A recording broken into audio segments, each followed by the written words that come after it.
Hola, ¿qué tal? Los saluda su amigo y atento servidor, el doctor Eduardo Preciado.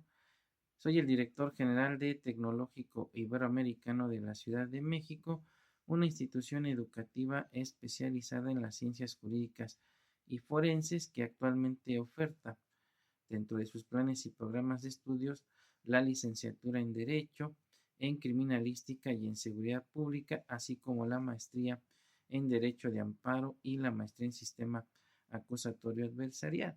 El motivo del presente video, además de invitarlos a que se incorporen a cualquiera de nuestros programas de estudios que están por comenzar en el mes de septiembre, es hablarles de la importancia y trascendencia de que el perito cuente con las herramientas e instrumentos necesarios para desahogar y sustentar su dictamen pericial en la audiencia de juicio a través del interrogatorio y contrainterrogatorio que le formulan las partes dentro del proceso penal. Bajo la anterior tesitura vamos a entender por prueba pericial aquella que para su práctica requiere de la intervención o participación de un experto en un arte, ciencia u oficio. La prueba pericial, de acuerdo a las reglas que rigen el proceso penal de corte acusatorio y oral en México, por regla general se va a desahogar dentro de la audiencia de juicio, pues de conformidad con lo dispuesto por el artículo 272 del Código Nacional de Procedimientos Penales, la presentación del dictamen en su forma escrita de ninguna forma exime al perito de su obligación de acudir ante el órgano jurisdiccional a desahogar su dictamen mediante el interrogatorio y contrainterrogatorio que le formulen las partes. Bajo la anterior tesitura, entonces, el dictamen pericial debe contener todas las operaciones y experimentos que como ciencia o arte u oficio requiera que le sirvan al perito como fundamento del por qué llegó a una determinada conclusión. De esta forma, entonces, el órgano jurisdiccional va a valorar la prueba pericial no por lo que consta en el dictamen escrito, sino más bien por lo que exponga el perito de viva voz en la audiencia de juicio a través del interrogatorio y contrainterrogatorio que le formulen las partes.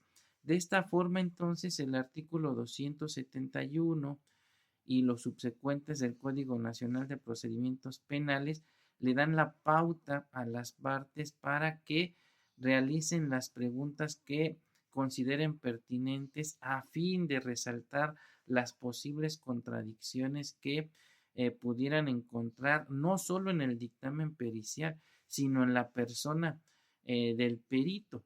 De ahí que resulte indispensable que las instituciones educativas que están formando a los futuros peritos, ya sea como licenciados en criminalística o en criminología, los doten de las herramientas necesarias para saber cómo contestar un interrogatorio y contrainterrogatorio a fin de que no sea acreditada ni su calidad de perito ni su dictamen pericial. De esta forma, dentro de los programas de estudio, tanto de la licenciatura en criminalística como en la licenciatura en seguridad pública, dotamos a nuestros educandos de las herramientas necesarias a través de la asignatura que lleva por nombre técnicas de entrevista, interrogatorio y contrainterrogatorio, así como sus clínicas de intervención policial y pericial, a fin de que sepan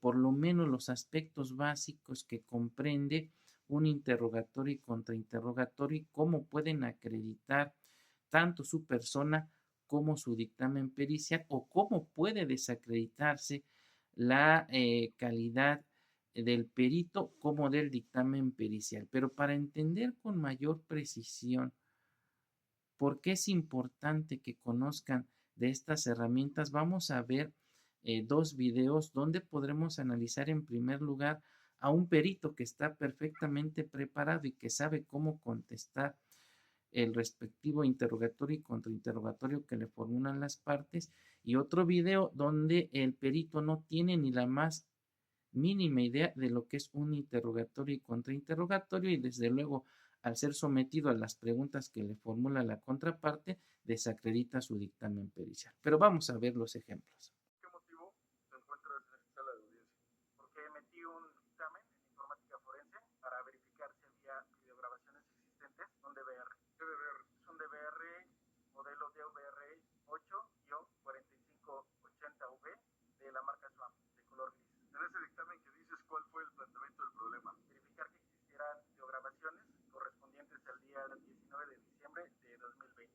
¿Qué más? Verificar que dichas grabaciones existían, no fueran alteradas, que fueran fidedignas. ¿Qué estudia la informática forense? Estudia toda la evidencia digital que puede ser almacenada en dispositivos de cómputo, tales como discos duros, celulares, PDA, etc. ¿Qué es la evidencia digital? La evidencia digital es toda aquella evidencia que está plasmada en un código binario, que es a través de ceros y unos, que debe ser presentada de manera legal. ¿Qué es un código binario? El código binario es la manera en la que funciona una computadora, es decir, trabaja con ceros y unos.